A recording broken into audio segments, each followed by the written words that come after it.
on, you guys? If you're new here, make sure you like and subscribe. If you don't want to do that right away, just stick around and do it towards the end. And if you've been here before, thanks for coming back. Today I want to talk about one of my favorite horror movies. I absolutely love Candyman. Now, for those of you who haven't seen Candyman yet, you're definitely missing out. And they're streaming it right now on Netflix. Candyman came out in 1992, and I really like this movie because I really enjoyed learning what happened behind the scenes. So, the main character, Todd, who's also known as Candyman, they thought about giving the role to Eddie Murphy, but I'm kind of glad they didn't because Todd is definitely somebody to be afraid of. I don't want to say that just because of, he's tall and black and all of that, but his voice is everything. And the way he says her name, well, the other character name in the movie, Helen, it definitely gives me chills. It was so much backstory with this movie, and the directors and producers were a little nervous because they felt that a lot of people may think that this horror movie is somewhat racist. And I guess I could kind of see where they get that idea from. In the first Candyman movie, they didn't really go into detail how the Candyman became the Candyman. I think they explained it more in Candyman 2, but this one is more so a review about the first one. But just to understand why they felt that way, he got his hand sawed off because he was dealing with a white woman. And once they sewed his hand off, well, once they took his hand off, they let go of bees, and bees came all on him. Well, they poured honey on him, and then the bees came, and then that's how he turned to the Candyman. The little boy was like sweet like candy. So that's how that came about. And they were a little nervous about that, which is why I feel like they didn't mention it in the first one. They kind of wanted to see how everybody felt.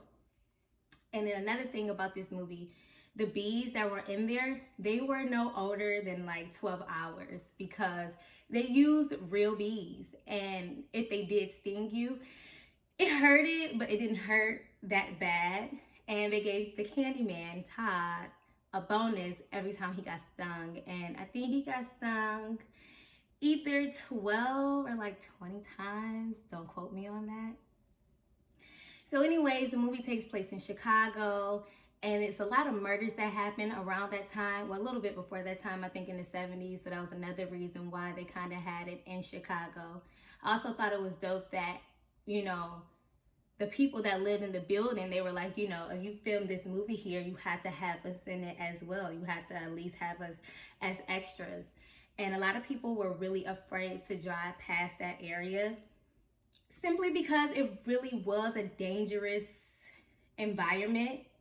And when you watch the intro to the first Candyman, you can kind of see the overall look over the city and how the projects look, and that was really dope.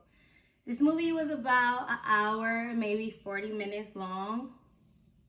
So it starts off with Helen as a college graduate. I think she was going back to get another degree, if I'm not mistaken, and she decided to, inquire about, I don't want to say horror movies, because not necessarily horror movies, but like monsters maybe. I don't want to call it monsters. They used another word for it. My mind just went blank. But yeah, so it kind of gave me the vibe of, some people don't know where to draw the line at with certain things as far as work. They bring their work home. They bring their work around their family and friends. And unfortunately, this didn't work out in their favor because Candyman basically killed everybody for the most part. You know what I'm saying? I didn't really want this to be a spoiler, but yeah, this is definitely a spoiler. I'm not gonna spoil everything, but I feel like I kind of did already. But anyways, so they're in Chicago. I really like this movie too because of the little actors and the little boy. He was really, really good. And my favorite parts of this horror movie is the ending. Like I said, I guess I'm spoiling it for the most part. When Helen passed away, she saved the baby, and she had a funeral, and nobody was there except for her husband, well, I guess ex-husband, and his new little girlfriend or whatever. they were at the funeral, and I just loved how the community came together and they came to pay their respects to her because she basically killed the Candyman and she became the new face of horror in this movie, which I thought was really dope. Like when they walked into the cemetery, it was just like, I can't describe the feeling, but like the way I felt was just like, yes, come up the road, okay? And they just came and they just, you know, threw the hook on the casket. And the ending, yeah, I really feel like the ending was like my favorite part of the movie.